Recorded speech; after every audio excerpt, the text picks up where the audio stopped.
انسان حاصل کی تمنا میں لا حاصل کے پیچھے دوڑتا ہے، اس بچے کی طرح جو تتلیاں پکڑنے کے مشغلے میں گھر سے بہت دور نکل جاتا ہے۔ نہ تتلیاں ملتی ہیں، نہ واپسی کا راستہ۔ ایک بار ایسا ہوا کہ ہم میاں بیوی میں چھوٹی سی بات پر لڑائی ہو گئی۔ گرمیوں کی رات تھی، ہم دونوں اپنی اپنی جگہ پر سو گئے۔ آدھی رات کو مجھے پیاس لگی، واٹر کولر پاس ہی میز پر پڑا ہوا تھا۔ میں نے خود اٹھ کر پانی پیا۔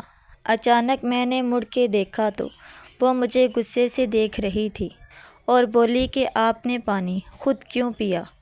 اکڑ پن سے جواب دیا۔ میں نے بھی غصے اور اکڑ پن سے جواب دیا۔ ہاتھ پاؤں سلامت ہیں، خود پی سکتا ہوں، مفلوج نہیں ہوں۔ وہ قریب آ کر بولی کہ ایک بات غور سے سنیں، لڑائی اپنی جگہ، لیکن میں اپنا حق اور خوشی نہیں چھیننے دوں گی۔ پتہ ہے آپ کو پانی دیتے ہوئے مجھے کتنی خوشی ہوتی ہے، بھلے ہی بات چیت بند کیوں نہ ہو، لیکن پانی آپ خود نہیں پئیں گے۔ اس کی آنکھیں نم اور نازک سرخ تھیں۔ اسے گلے لگایا اور جھگڑا ختم کر دیا۔ اور اب 10 سال بعد جب رات کو 3 بجے پانی پینے کے لیے اٹھتا ہوں تو دیوار پر لگی اس کی خوبصورت تصویر بھیگ جاتی ہے۔ یا شاید میں اسے بھیگی ہوئی آنکھوں سے دیکھتا ہوں اور یاد آتا ہے وہ کہتی تھی کہ محبت مر نہیں سکتی، اپنے قریب لوگوں کی زندگی میں ہی قدر کیجیے۔ آپ صلی اللہ علیہ وآلہ وسلم کے زمانے میں ایک صحابیہ کے میاں کہیں سفر پر تشریف لے گئے اور جاتے ہوئے اسے کہہ دیا کہ تم گھر میں ہی رہنا، باہر نہ نکلنا۔ اللہ پاک کی شان، اس عورت کے والد بیمار ہو گئے۔ اس نے آپ صلی اللہ علیہ وآلہ وسلم کی خدمت میں پیغام بھیجا اور دریافت کیا کہ میرے میاں نے مجھے یہ حکم دیا ہے، لیکن میرے والد اچانک بیمار ہو گئے ہیں۔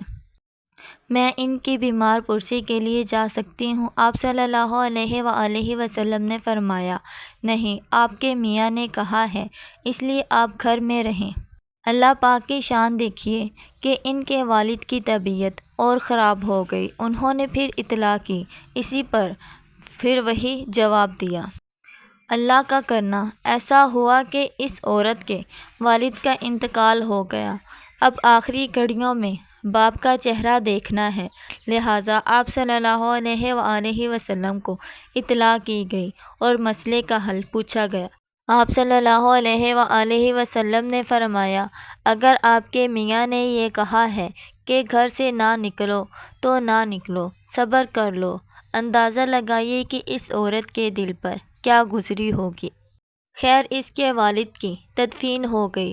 تدفین کے بعد آپ صلی اللہ علیہ وآلہ وسلم نے اسے پیغام بھیجا کہ اللہ پاک کی طرف سے یہ پیغام ملا ہے کہ تیرے اس صبر کی بدولت اللہ پاک نے تیرے باپ کی بخشش کر دی ہے۔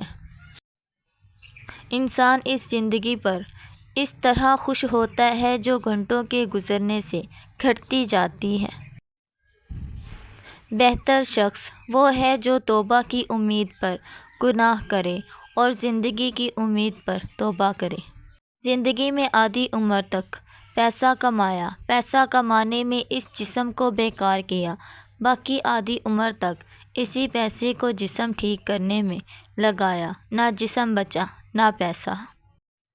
زندگی ایک شمع کی مانند ہے جو ہوا میں رکھی گئی ہو۔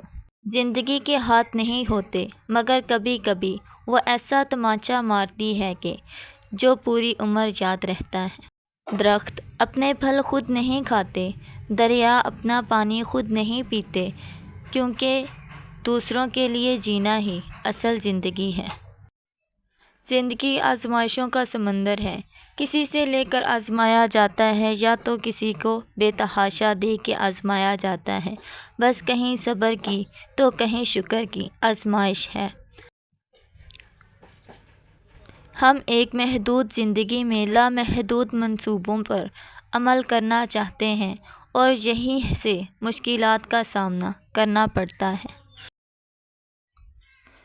میاں بیوی کے درمیان محبت بڑھانے کے لیے سورۃ کوثر کو کثرت سے پڑھیں۔ جو شخص بھی سورۃ کوثر کو کثرت سے کسی بھی گھر میں پڑھے گا اس گھر میں برکت آئے گی اور مصیبتیں، پریشانیاں اور تکلیفیں ہمیشہ کے لیے دور ہو جائیں گی۔ سورۃ کوثر کو 129 مرتبہ پڑھ کے اپنے پیسے والی تھیلی پر دم کر دیں، انشاءاللہ کبھی پیسوں کی کمی نہیں ہوگی۔